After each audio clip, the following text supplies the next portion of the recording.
जय भारत दोस्तों। आज हम लोग 10th क्लास का जो त्रिभुज चैप्टर है उसको हम लोग शुरू करेंगे। इससे पहले हम लोग पिछले वीडियो में जो बेसिक चीज़ है उसको हम लोग ज्यामिति का समझ चुके हैं। तो इसमें त्रिभुज भी आप लोग जानते ही होंगे। त्रिभुज किसको कहते हैं सभी हम लोग जानते हैं। ये तीन भुजा से घिरा हुआ जो आकृति होता है, ये आकृति, इसी को हम लोग क्या बोलते हैं? त्रिभुज बोलते हैं। ये कैसा भी हो सकता है, हम लोग ऐसे भी बना सकते हैं। हाँ, सब त्रिभुज का अलग अलग नाम है। ये सब भी हम लोग पिछले क्लास में पढ़ चुके हैं। आज तो त्रिभुज में क्या क्या होता है हम लोग थोड़ा सा 2 मिनट में समझ लेते हैं। त्रिभुज में 3 भुजा होती है, एक भुजा ये, एक भुजा ये और एक भुजा ये। इसी तरह से त्रिभुज में 3 कोण होते हैं। हम लोग पढ़े ना, 2 भुजा जब एक साथ मिलती है तो कोण बन जाता है। तो यहाँ पर भी देखिए, ये वाला भुजा और ये वाला भुजा मिल रहा है तो यहाँ भी एक कोण बन गया। उसी तरह से ये वाला भुजा और ये वाला भुजा मिल रहा है तो एक कोण यहाँ पर बन गया। उसी तरह से ये वाला भुजा और ये वाला भुजा मिल रहा है तो एक कोण यहाँ पर बन गया। तो त्रिभुज में 3 कोण भी होते हैं, एक ये और एक ये। इसी तरह से त्रिभुज में 3 शीर्ष होते हैं। ये जो 2 भुजा जहां पर आके जिस पॉइंट पर आके मिल रहा है ना, उसी को शीर्ष बोलते हैं। ये शीर्ष है। हम लोग इतना त्रिभुज के बारे में अच्छे से जानते हैं।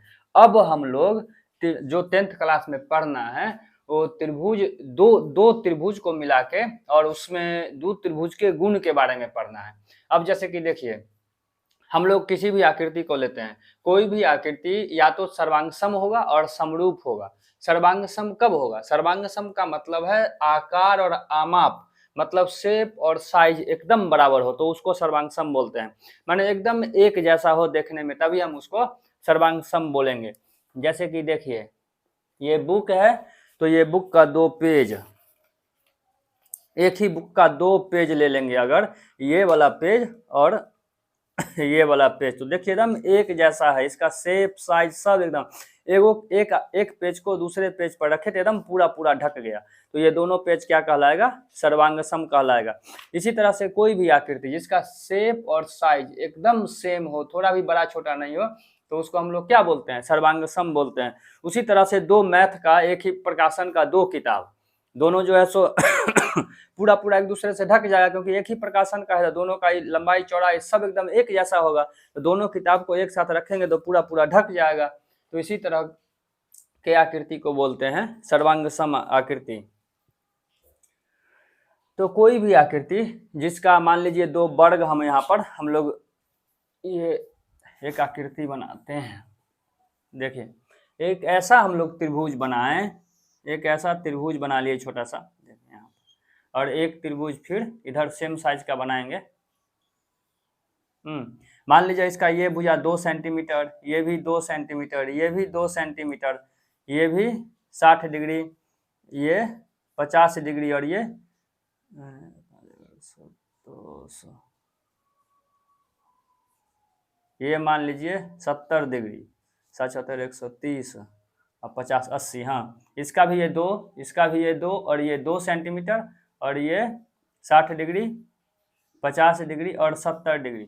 देखिए सब कुछ एकदम एक जैसा है। भुजा का साइज भी एकदम सेम है और कोण का साइज भी एकदम, ये 60 है तो ये भी 60, ये 50 है तो ये भी 50, ये 70 है तो ये भी 70। तब इसको सर्वांग सम आकृति बोलेंगे।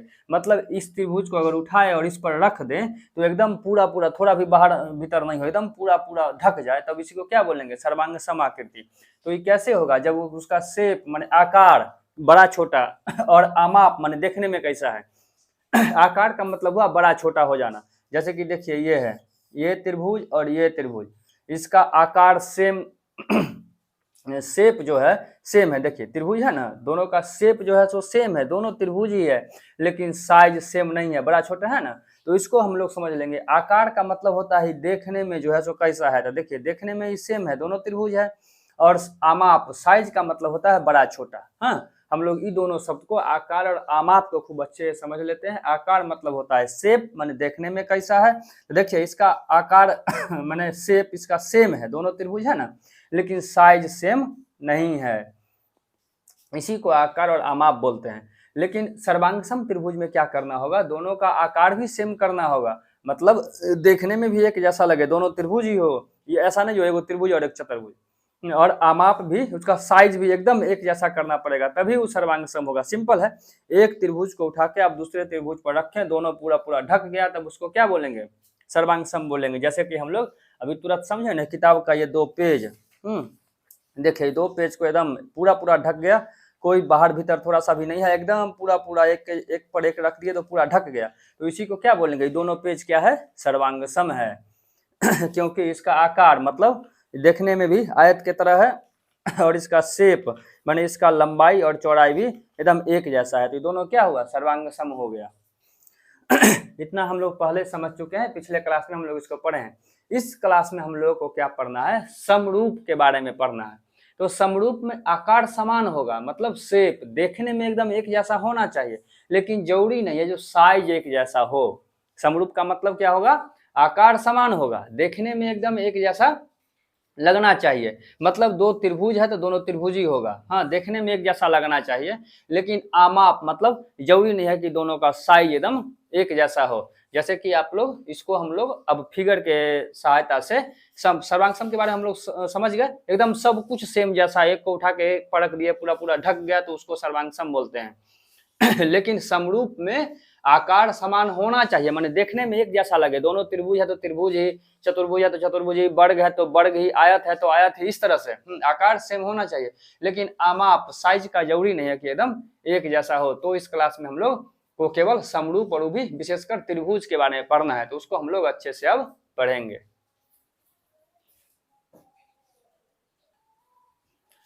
इस क्लास में हम लोगों को समरूप के बारे में ही पढ़ना है, तो हम लोग समरूप पर अब फोकस करते हैं। समरूप मतलब सीधा समझ लीजिए, आकार समान हो, मतलब देखने में एक जैसा लगना चाहिए, लेकिन आमाप साइज बड़ा छोटा हो सकता है। तो देखिए यहाँ पर हम 2 वृत्त बनाए हैं, तो ये दोनों वृत्त देखिए, ये वृत्त बड़ा है और ये वृत्त छोटा है, तो सर्वांग सम तो नहीं होगा, क्योंकि अगर इसको उठा के ऐसे रखेंगे तो इतने दूर में खत्म हो जाएगा। देखिए पूरा पूरा नहीं ना ढका, तो इसीलिए दोनों वृत्त को हम लोग सर्वांग सम नहीं कह सकते हैं, लेकिन दोनों वृत्त को, क्योंकि इसका साइज समान नहीं है, देखिए बहुत बड़ा है और ये बहुत छोटा है, लेकिन ये दोनों वृत्त को हम लोग समरूप कह सकते हैं। दोनों सर्कल को क्या कह सकते हैं, समरूप कह सकते हैं, क्योंकि इसका आकार समान है। देखिए देखने में एक रंग लग रहा है, ये भी गोलाकार वृत्त है और ये भी गोलाकार वृत्त है, तो इसका आकार एकदम पूरा समान है, तो इसीलिए हम लोग इसको क्या कह सकते हैं, समरूप कह सकते हैं। इतना हम लोग समझ गए। इसमें साइज का बराबर होना जरूरी नहीं है, तो साइज यहाँ बराबर नहीं है, लेकिन आकार तो बराबर है ना, दोनों गोल है ना, तो इसीलिए हम लोग इसको समरूप कह सकते हैं। इसी तरह से अब 2 वर्ग के बारे में हम लोग पढ़ेंगे। अब देखिए 2 वर्ग समरूप होगा कि नहीं बताइए आप लोग। देखिए ये है वर्ग, वर्ग में क्या होता है, सभी भुजा एक जैसा और सब कोण 90 डिग्री।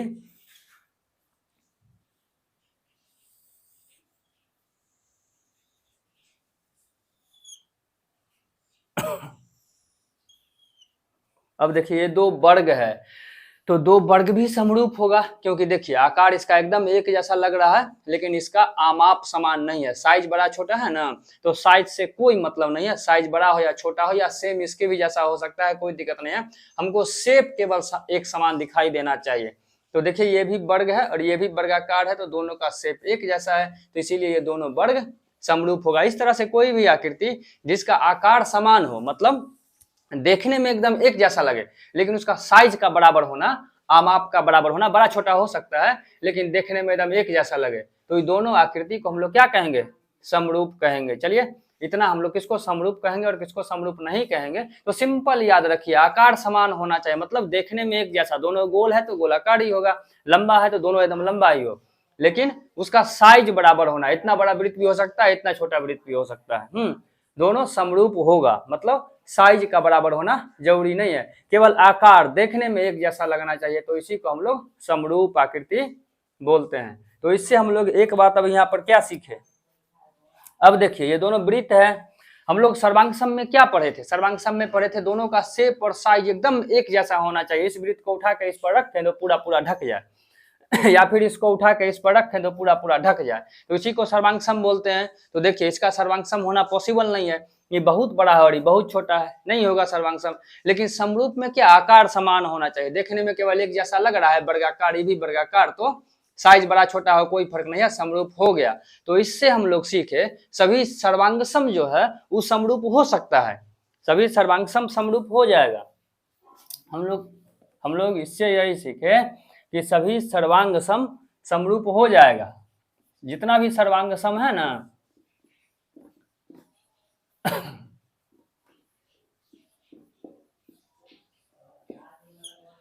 सभी सर्वांग सम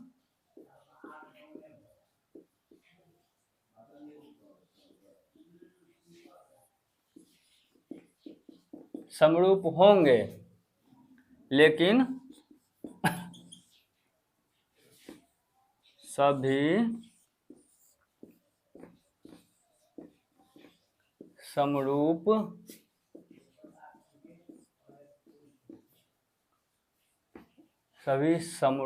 सर्वांग सम नहीं होंगे। अब देखिए, जितना भी सर्वांग सम आकृति है ना, सब समरूप खुद ब खुद होगा ही। अब मान लीजिए सर्वांग सम का मतलब क्या, एकदम एक ही साइज का, जितना बड़ा ये है उतना ही बड़ा इधर भी। मतलब इसको उठा के इस पर रखें तो पूरा पूरा ढक जाए, तो ये सर्वांग सम होता है। तो ये दोनों मान लीजिए सर्वांग सम है। अब समरूप के लिए क्या होना चाहिए, केवल आकार बराबर होना चाहिए। तो देखने में दोनों वृत्ताकार लग रहा है ना, तो दोनों समरूप भी होगा। तो जब वो सर्वांग सम आकृति हो जाए तो दोनों आकृति, दोनों चित्र समरूप भी हो जाएगा। लेकिन सभी समरूप सर्वांग सम नहीं होगा। अब देखिए, समरूप के लिए क्या हमको जरूरी है, समरूप होने के लिए क्या जरूरी है, समरूप होने के लिए केवल एक जैसा दिखाई देना चाहिए। जैसे कि अब देखिए, ये दोनों जो वृत्त है ये समरूप है, लेकिन इस समरूप सर्वांग सम नहीं होगा। कैसे, सर्वांग सम के लिए हम लोग क्या पढ़े थे, दोनों का एकदम साइज भी एक जैसा होना चाहिए। इसको उठा के इस पर, इसको छोटा वाला इसको उठा के इस पर रखे तो पूरा पूरा ढक जाए। देखिए तो ढकेगा, इसके अंदर रह जाएगा। अब इसको उठा के इस पर रखेंगे तो पूरा बाहर चला जाएगा। तो ये ऐसा नहीं हो सकता है, क्योंकि इसका साइज बराबर नहीं है। तो इसीलिए ये दोनों समरूप तो है, देखने में एकदम एक जैसा है, दोनों वृत्त है, समरूप तो है, लेकिन सर्वांग सम नहीं होगा। तो हम लोग क्या चीखे, सभी सर्वांग सम आकृति समरूप हो जाएगा। बहुत सिंपल है। सर्वांग सम मतलब क्या, सब कुछ एक जैसा। तो सब कुछ एक जैसा है तब तो देखने में एक जैसा लगेगा ही ना, तो इसीलिए वो समरूप होगा। लेकिन सभी समरूप, समरूप का मतलब क्या होता है, केवल देखने में एक जैसा, बड़ा छोटा हो सकता है। तो जब ही बड़ा छोटा होने लगेगा तो सर्वांग सम कैसे होगा। तो इसीलिए सभी सर्वांग सम समरूप हो जाएगा, लेकिन सभी समरूप सर्वांग सम नहीं होगा। इतना हम लोग समझ गए। अब हम लोग आगे एक और उदाहरण से इसको खूब अच्छे से समझेंगे।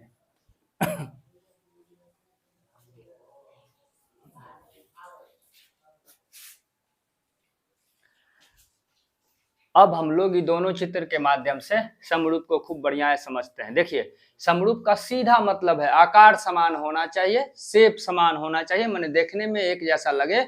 उसका साइज का समान होना, माने आमाप का समान होना जरूरी नहीं है। अब देखिए, आमाप को हम लोग क्या लिखते हैं, आप लोग इंग्लिश में समझिए इसको साइज, तब कंफ्यूजन नहीं होगा, और आकार का शेप। अब देखिए, यहाँ पर एक आदमी 10 साल का है, उसी का ही 40 साल का फोटो है। इस 10 वर्ष का फोटो है और उसी आदमी का ही 40 वर्ष का फोटो है। तो अब इस दोनों का जो है सो आमाप समान है, मैंने साइज एक ही जैसा है, लंबाई नहीं बढ़ा। हाँ, मान लीजिए दो आदमी 10 वर्ष में जितना बड़ा था वो आदमी 40 साल में भी उतना ही बड़ा रह गया, उसका साइज नहीं बढ़ा। तो साइज इस दोनों का सेम है।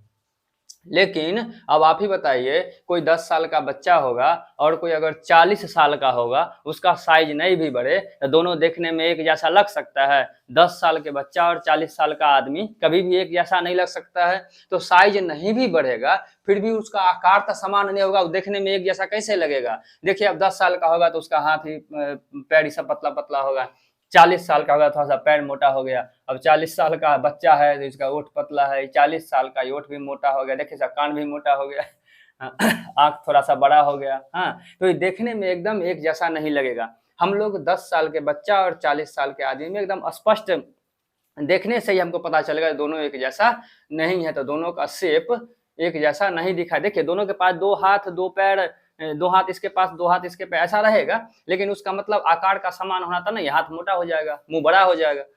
तो देखने में एकदम अंतर हम लोग स्पष्ट पता कर सकते हैं 10 साल के बच्चा और 40 साल के आदमी में। किसी आप लोग देखते होइएगा, आप अपना ही फोटो जब 2-3 साल का आपका फोटो, 2-3 साल के जब होंगे, 2-3 या 4 साल के, उस समय का फोटो अभी आपको दिखाया जाता, आप नहीं पहचान पाइएगा। तो हाथ पैर तो उतना ही है, इतना संख्या है, लेकिन उसका शेप चेंज हो गया, आकार बदल गया, इसीलिए हम लोग नहीं पहचान पाते। आप कभी आज प्रैक्टिस करिएगा घर पे, एक 4-5 साल का फोटो मम्मी से मांगिएगा, 2-3 साल वाला फोटो मम्मी से मांगिएगा और अभी के फोटो से मिलाइएगा, तो आप खुद ही नहीं पहचान पाएंगे कि फोटो में हम हैं। तो इसीलिए क्यों, क्योंकि उसका आकार बदल गया है। तो इसीलिए अगर इसका साइज हम सेम भी कर दें 10 साल के आदमी का, 10 साल के बच्चा का और 40 साल के आदमी का, अगर हम साइज सेम भी करें, लंबाई चौड़ाई नहीं भी बढ़े, फिर भी वो देखने में एकदम एक जैसा नहीं होगा। इसीलिए जो है सो इन दोनों को हम लोग समरूप नहीं कह सकते हैं। आप लोग इसको समझेंगे, आज घर पर जाइएगा और जो है सो मम्मी से 2 साल वाला फोटो मांगिएगा और जो है सो अभी आपका जो 12, 13, 14, 15 जो भी है उसका फोटो होगा, तो आप खुदे नहीं पहचान पाइएगा जो ये 2 साल वाला फोटो मेरा है। क्योंकि उसका शेप बदल जाता है, उसका आकार बदल जाता है, देखने में कैसा है बदल जाता है। साइज अगर सेम भी हो, लंबाई नहीं भी बड़ा होगा, मतलब 10 साल में जितना साइज 40 साल में उतना ही साइज है, फिर भी इसका शेप बदल जाएगा, तो इसलिए समरूप नहीं होगा, क्योंकि देखने में एक जैसा, इसका आकार देखने में एक जैसा नहीं लगेगा। इसको आप लोग फोटो से प्रयोग करेंगे तो अच्छे से समझ जाएंगे जो दोनों समरूप नहीं होगा। तो समरूप को हम लोग खूब अच्छे से समझ लिए, सिंपल याद रखिए, देखने में एक जैसा होना चाहिए, साइज बराबर हो या नहीं हो। देखिए इसका साइज समान है लेकिन ये देखने में एक जैसा नहीं है, इसीलिए क्या होगा, समरूप नहीं होगा। दोनों आकृति क्या है, समरूप नहीं है। क्यों, क्योंकि साइज तो इसका समान है, मान लीजिए लंबाई नहीं बढ़ा, लेकिन शेप इसका बदल जाएगा। आप सिंपल प्रयोग करिएगा, 2 साल वाला फोटो निकालिएगा और आप खुद पहचानिएगा। तो आप जब तक कोई बताएगा नहीं कि आप ही हैं, आप अपने आप को नहीं पहचान पाएंगे। तो समरूप कैसे होगा, देखिए पूरा आकृति शेपे बदल गया उसका, देखने में आप अलग अलग लग रहे हैं, तब ना अपने फोटो खुदे को नहीं पहचान पा रहे हैं। तो इसीलिए ये दोनों समरूप नहीं होगा। सिंपल हम लोग समझ लिए, देखने में एक जैसा होना चाहिए, साइज बड़ा छोटा से कोई मतलब नहीं है। तो चलिए समरूप क्या होता है इसको हम लोग अब समझ लिए हैं। अब हम लोग इस पर आधारित क्वेश्चन और इसके नियम को अच्छे से समझेंगे।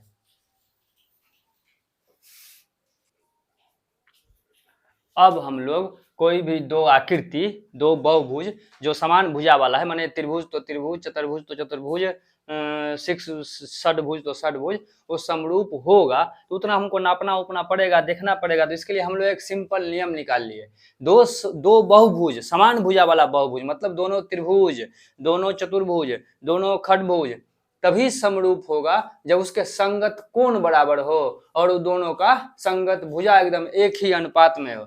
क्या हो, संगत कोण बराबर हो, और संगत भुजा का बराबर होना जरूरी नहीं है, संगत भुजा एक ही अनुपात में हो। जैसे कि देखिए ये त्रिभुज है और ये भी त्रिभुज है, ध्यान से समझिएगा, ये दोनों काम होना चाहिए। पहला उसका संगत कोण बराबर होना चाहिए और दूसरा संगत भुजा एक ही अनुपात में होना चाहिए। जैसे कि देखिए इस त्रिभुज का नाम हम लोग रख लेते हैं ABC और इसका नाम रख लेते हैं DF।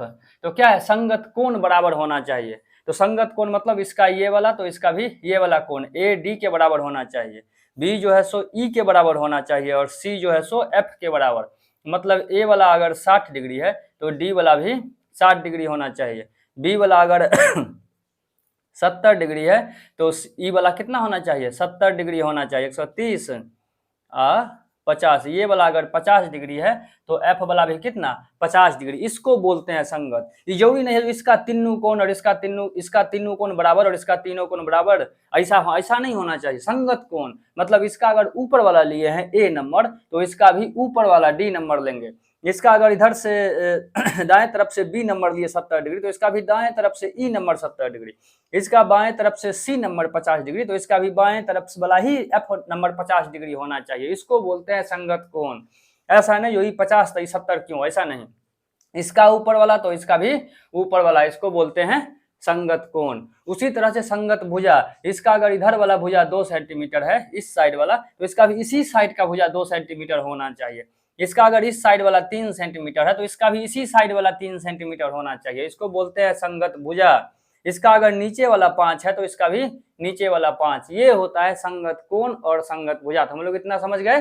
तो संगत कोण तो हम लोग समझ लिए, सिंपल है। तो संगत कोण बराबर होना चाहिए, तो कोण A कोण D के बराबर, कोण B कोण E के बराबर और कोण C कोण F के बराबर। हाँ, इसी को बोलते हैं संगत कोण। मतलब अगर आपका दायां हाथ तो हमारा भी दायां हाथ, आपका बायां हाथ तो हमारा भी बायां हाथ, ऐसा बराबर होना चाहिए। हो सकता है आपका दायां बड़ा और हमारा जो है सो बायां छोटा, नहीं, दायां बायां को नहीं मिलाएंगे। अपने दायां हाथ तो आपके भी दायां हाथ से मिलाएंगे, हमारा बायां हाथ तो आपके भी बाएं हाथ से। इसको बोलते हैं संगत। अब यहाँ पर संगत भुजा का बराबर भी होना जरूरी नहीं है, संगत भुजा एक अनुपात में होना चाहिए। जैसे कि अब देखिए ये संगत भुजा 2 है ना, और इसका भी संगत भुजा है 2, तो इसको हम लोग क्या लिख दिए 2/2, इसको बोलते हैं अनुपात। और ये वाला 3 है और ये 3 है, तो इसको क्या लिख देंगे 3/3, इसको बोलते हैं अनुपात। और इसका नीचे वाला तो इसका भी नीचे वाला, इसका नीचे वाला 5 तो इसका भी नीचे वाला 5। अब ऐसा लिख दिए। अब देखिए इसको काटेंगे तो 2 इकाई 2 क्या हो जाएगा 1/1, इसको भी काटेंगे तो 1/1, और इसको भी काटेंगे तो 1/1। तो देखिए ये बराबर हो गया ना, अनुपात माने बटा, भुजा का बटा। तो ई भुजा का बटा, तो इसके साथ ई भुजा का बटा लेंगे। फिर इधर ई भुजा का बटा लिए दोनों का, तो इसके साथ यही लेंगे। इसका नीचे वाला लिए तो इसका भी क्या करेंगे नीचे वाला भुजा, और इसका अनुपात ऐसा करेंगे बटा में बराबर होना चाहिए। साइज बराबर नहीं भी दिखाई दे रहा है तो कोई दिक्कत नहीं। जैसे कि देखिए अगर हम इसको कर लेते हैं, मान लीजिए 4, इसके ई भुजा को बढ़ा के 4 कर दिए, क्या करते हैं यहाँ पर 4, और यहाँ पे लिख लें 3 के बदले 6, 3 के बदले क्या लिख दें 6, और यहाँ पर 5 के बदले लिख दें 10, तो यहाँ पर बटा में क्या हो जाएगा 10। अब देखिए ये 2 और 4 बराबर तो नहीं है, इसमें बराबर होने के लिए नहीं कहता है, इसको हम लोग बटा में करके देखेंगे। तो इसका इधर वाला भुजा लिए ना 2, तो इसके बटा में इधर वाला ही भुजा लेंगे तो 2/4। फिर इसका इधर वाला इस बाएं भाग वाला लिए 3, तो इसका भी बाएं भाग वाला बटा में 6, 3/6। इसका नीचे वाला 5 लिए तो इस त्रिभुज का भी नीचे वाला 10, 5/10। अब हम काटेंगे 2 दूनी 4, 3 दूनी 6, 5 दूनी 10, तो क्या आ गया सब में 1/2, 1/2 और 1/2। तो देखिए अनुपात बराबर है ना, तो इसीलिए दोनों त्रिभुज समरूप होगा। तो हम लोग इसको खूब बढ़िया है समझ गए। संगत कोण बराबर होना चाहिए। संगत कोण मतलब इसका अगर ऊपर वाला कोण लिए है तो इसका भी ऊपर वाला ही कोण लेंगे, कोण ए कोण डी के बराबर होगा। इसका अगर दायां साइड वाला कोण लिए है तो इसका भी दायां साइड वाला ही कोण लेंगे। इसका अगर बायां साइड वाला लिए तो बायां साइड वाला ही कोण इसमें भी लेंगे, बराबर होना चाहिए, तभी ये समरूप होगा। और भुजा अगर इस साइड वाला लिए हैं 2, तो इस साइड वाला भुजा को बटा करेंगे 2/4। फिर इस साइड वाला है भुजा, तो इस साइड इसी साइड वाला भुजा को बटा करेंगे 3/6। पहले अंश और हर बोलते हैं ना, तो अंश में हम लोग पहला त्रिभुज नंबर इसको रखे हैं, तो दूसरी बार भी जब इस भुजा को लेंगे तो अंश में हम लोग इसी त्रिभुज को पहले रखेंगे। तो इस त्रिभुज का 3 है और बटा में 6। फिर नीचे वाला भी लेंगे तो इस त्रिभुज को ही पहले रखेंगे, तो इस त्रिभुज का क्या है 5 और बटा में इसका 10। एक बार जब हम इस त्रिभुज को अंश बना लिए इस त्रिभुज के भुजा को, तो हम तीनों बार इसी त्रिभुज के भुजा को अंश बनाएंगे, ऐसा याद रखिएगा। और इसको काटेंगे तो देखिए बराबर हो गया 1/2, 1/2, 1/2, तो समरूप हो गया। अब मान लीजिए यहाँ पर क्या होता, ये 3 है ना, और यहाँ पर भी 3 हो जाए, तब देखिए क्या होगा। तो इसको अगर बटा करेंगे तो इसका इधर वाला भुजा लिए तो इधर वाला ही भुजा लेंगे, तो 2/4। अंश इस त्रिभुज के भुजा को बनाए हैं तो दोबारा बार भी अंश इसी त्रिभुज के भुजा को बनाएंगे। और इसका इधर वाला भुजा 3 लिए हैं तो इसका भी इधर वाला ही लेना होगा 3। अब इसका नीचे वाला भुजा 5 है तो इसका भी नीचे वाला बटा में लिखेंगे 10। अब देखिए इसको काटेंगे 2 दूनी 4, तो ये हो गया 1/2। बराबर में इसको काटेंगे तो 3 इकाई 3, तो ये हो गया 1/1। और बराबर में काटेंगे तो 5 दूनी 10, 1/2। अब देखिए यहाँ पर भुजा तो हमको बराबर 3 3 दिख रहा है, लेकिन यहाँ अनुपात बराबर नहीं ना हुआ। ये 1/2 हो गया, 1/1 हो गया और 1/2 हो गया, तब इसको हम लोग समरूप नहीं कहेंगे।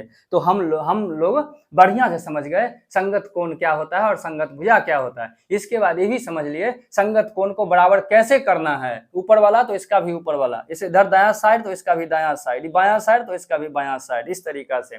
और संगत भुजा को बराबर नहीं करना है, इसमें संगत भुजा को अनुपात में बराबर होना चाहिए। तो इसका अगर इस तरफ वाला भुजा लिए हैं, इसको हम लोग अलग अलग कलर से कर लेंगे ना तो तुरंत समझ जाएंगे।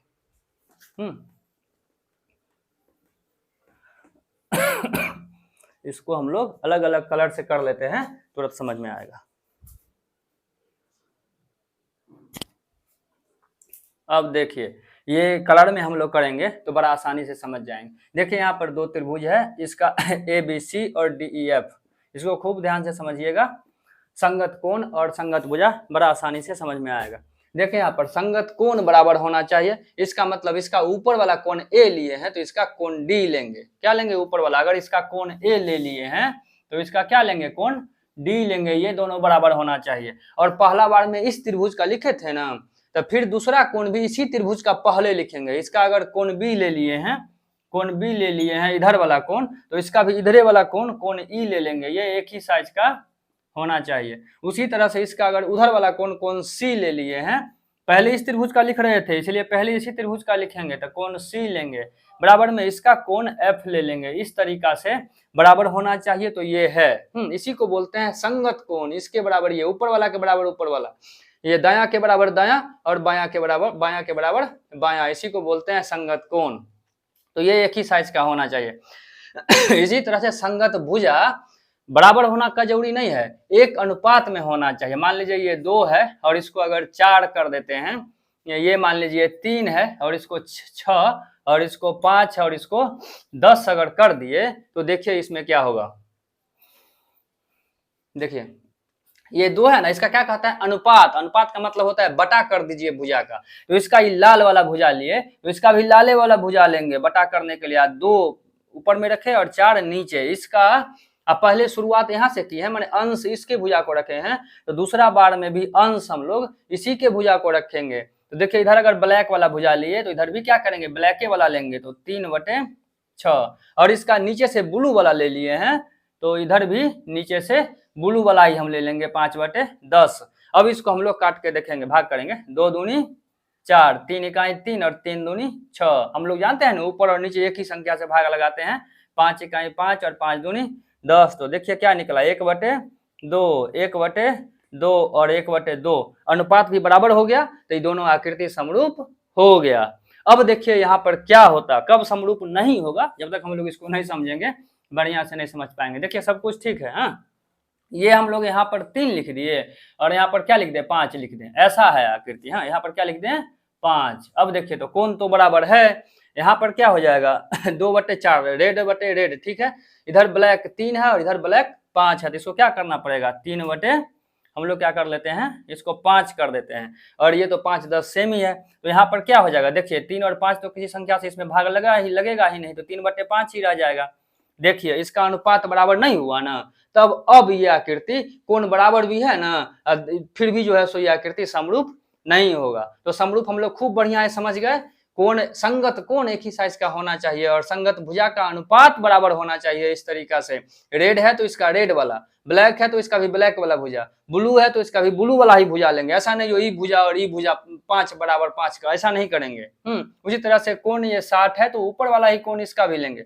इसका अगर इधर वाला कोण लिए तो इसका भी दायां ही, इसका बायां तो इसका बायां ही लेंगे। चलिए इस तरह से दोनों चीज होना चाहिए, संगत कोण भी बराबर होना चाहिए और संगत भुजा भी अनुपात में बराबर होना चाहिए। तो चलिए हम लोग यही 2 नियम होना चाहिए तभी समरूप होगा। तो हम लोग को पूछेगा कोई भी आकृति समरूप कब होगा, तो लिखेंगे संगत कोण बराबर होना चाहिए और संगत भुजा एक ही अनुपात में होना चाहिए, तभी दोनों आकृति समरूप हो सकता है, नहीं तो नहीं होगा। चलिए इतना हम लोग समझ लिए, अब हम लोग क्वेश्चन पे आएंगे और इसको खूब बढ़िया से समझ लेंगे। संगत को थोड़ा सा इस देखिए, संगत जो है ना, ये संगत कोण को थोड़ा सा इस आकृति से आप लोग समझ लीजिए। देखिए ये कार्डबोर्ड है, ये कार्डबोर्ड हम यहाँ पे रखे हुए हैं, तो ये इसका पीछे डायग्राम बन रहा है ये छाया जो इसका बन रहा है, तो देखिए इस पर कार्डबोर्ड पर लिखा हुआ है ए, तो इसका छाया ये ए डैश बन रहा है। अगर छाया आपको नहीं वीडियो में दिखाई दे रहा है तो मेरे हाथ से देखिए, इसका ए है तो इसका यहाँ पर छाया ए डैश बन रहा है, इसका यहाँ पर बी लिखा हुआ है ना, तो बी का छाया इधर की तरफ बी डैश बन रहा है। फिर देखिए यहाँ सी लिखा हुआ है ना, तो सी का छाया नीचे बोर्ड पर देखिए ये वाला दिखाई दे रहा होगा सी डैश। फिर इधर इसका छाया कार्डबोर्ड का छाया डी है ना, तो इसका छाया क्या यहाँ पर छाया आ रहा है, तो यही होता है संगत, डी और डी डैश हुआ संगत। उसी तरह से ये बी है ना, और देखिए यहाँ पर बी डैश जो बोर्ड पर छाया बन रहा है ये हुआ संगत। इसका ये ए वाला कोण है ना, तो इसका ए डैश हुआ संगत, और इसका ये देखिए सी है ना और ये वाला दिखाई दे रहा है, तो इस कोना का फिगर कहाँ बन रहा है, बोर्ड पर यहाँ बन रहा है ना, तो ये दोनों होगा संगत। आइए देखिए ये वाला भुजा है ना, ये वाला भुजा बोर्ड पर देखिए इसका छाया ये वाला भुजा बन रहा है ना, तो ये भुजा कार्डबोर्ड का ये वाला भुजा और आकृति का जो बोर्ड पर चित्र बन रहा है उसका ये वाला भुजा क्या होगा, संगत होगा। उसी तरह से देखिए ये जो ऊपर बन रहा है, ऊपर जो ये इसका कार्डबोर्ड है, बोर्ड पर ये छाया बन रहा है, शायद आप लोगों को दिखाई नहीं दे रहा होगा, तो ये वाला भुजा होगा संगत। अब देखिए ये जो इधर भुजा है इस कार्डबोर्ड का ये जो भुजा है और बोर्ड पर इसका फिगर ये बन रहा है, तो ये दोनों भुजा, ये भुजा और ये भुजा संगत हो गया। उसी तरह से देखिए ये दिखाई दे रहा होगा, ये कार्डबोर्ड का ये वाला जो साइड है और ये बोर्ड पर जो ये वाला साइड बन रहा है, तो ये दोनों होगा संगत, इसी को संगत हम लोग बोलते हैं। सिंपल समझिए ना, ये डी है ना, तो इसका चित्र कहाँ बन रहा है बताइए, इस बिंदु पर बन रहा है, तो ये कोण, ये वाला कोण और ये वाला कोण संगत हो गया। फिर देखिए ये सी है ना, ये सी है, सी का आकृति कहाँ बन रहा है, देखिए यहाँ पर ठीक से देखिए सी कहाँ बन रहा है, तो सी यहाँ पर बन रहा है ना, तो ये वाला कोण और ये वाला कोण संगत हो गया। चलिए उसी तरह से देखिए बी यहाँ पे है और बोर्ड पर देखिए बी का फोटो कहाँ बन रहा है, यहाँ बन रहा है ना, तो ये वाला बी यहाँ पर जो कोण बना सो और ये जो कोण बना सो हो गया संगत। उसी तरह से देखिए ए है, इसका चित्र कहाँ बन रहा है, ए डैश पर बन रहा है, तो ये वाला कोण और ये वाला कोण देखिए यहाँ पर ये वाला कोण, ये दोनों क्या हो जाएगा, संगत हो जाएगा। तो संगत भुजा और संगत कोण हम लोग आराम से समझ लिए। अब हम लोग आगे सवाल पर जाएंगे और इसको खूब अच्छा से समझेंगे। ये हम लोग प्रैक्टिकल किए ताकि हम लोग को खूब बढ़िया समझ में आए। अगर आप लोग को अच्छा लगा होगा और संगत कोण और संगत भुजा इसमें जो बार बार कंफ्यूजन होता होगा, इसको यदि आप लोग खूब बढ़िया है समझे हैं और वीडियो को 2-3 बार देखिएगा, उसको लिखिएगा, तो जरूर आशा करते हैं कि आप लोगों को खूब बढ़िया है समझ में आएगा। और समझ में अगर आया तो इसको लाइक और सब्सक्राइब करें और अपने दोस्त को वीडियो को शेयर भी करेंगे ताकि वो भी इस कंफ्यूजन को खत्म कर सके और अच्छे से मैथमेटिक्स को सीख सके। Thank you.